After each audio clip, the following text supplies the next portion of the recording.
First is a reading, second is a discussion of the reading followed by a journal prompt, and the last section is a peaceful meditation for closing.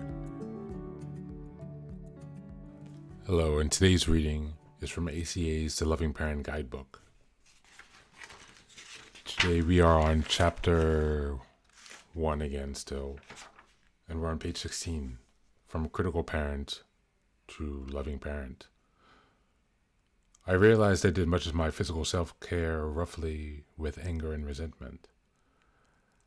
It was the way I had been treated as a child. I started being gentler and began to see that this me that was being gentler and kinder might be my inner loving parent. You can recognize your own inner loving parent by noticing how loving parent interacts with the child differently than a critical one. Critical parents often deny feelings. Denial of feelings is a form of control and fixing. Loving parents make space for feelings.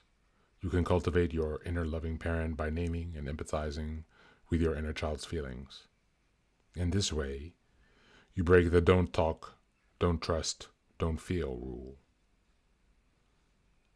The following comic strip illustrates the cost of denying feelings. The unspoken messages in the first strip is that it's not okay to feel sad or share feelings. Notice how you react to reading the first strip. Then notice the feelings you experience when reading through the same situation in the second strip. In the second comic strip, the parent listens. They name and make space for the child's feelings and needs. The child can have their feelings with a present and supportive person. Unspoken messages from a loving parent are that it's okay to talk about feelings. You can trust others. Difficult situations are survivable. The overall message from the loving parent is you are not alone. And that's it for today's reading.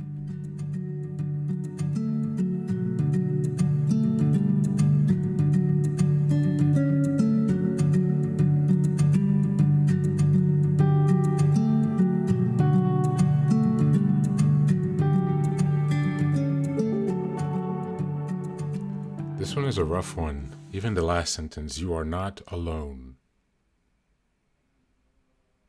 All we needed was a loving parent, at least one, to show us you are not alone. To show us it's okay to talk about feelings. That I can trust others. That difficult situations are survivable. I learned that difficult situations destroy you and your life is over after.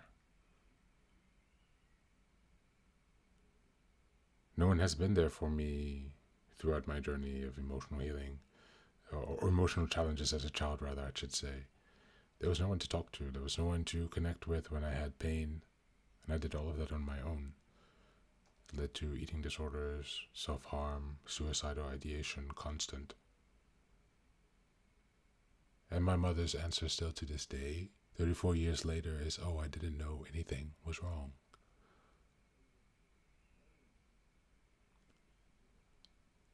It's time for me to be my loving parent. It's time for you to be your loving parent. We deserve it. We deserve support. We deserve someone to be present with us.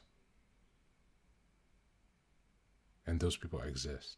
I have a very hard time believing that caring people out there exist, but it's true, they exist there somewhere. Somewhere in this universe they exist, and we can find them, we can connect with them, and we can have the reparative relational experiences that we require to heal.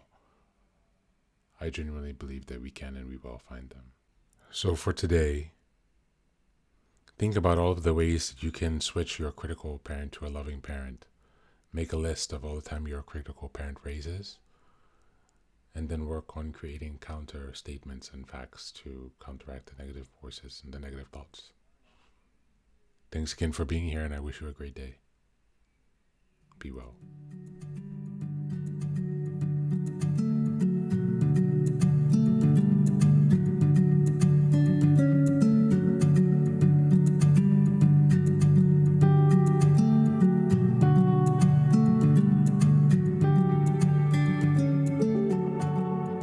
Now, let us move on to the final section, the meditation.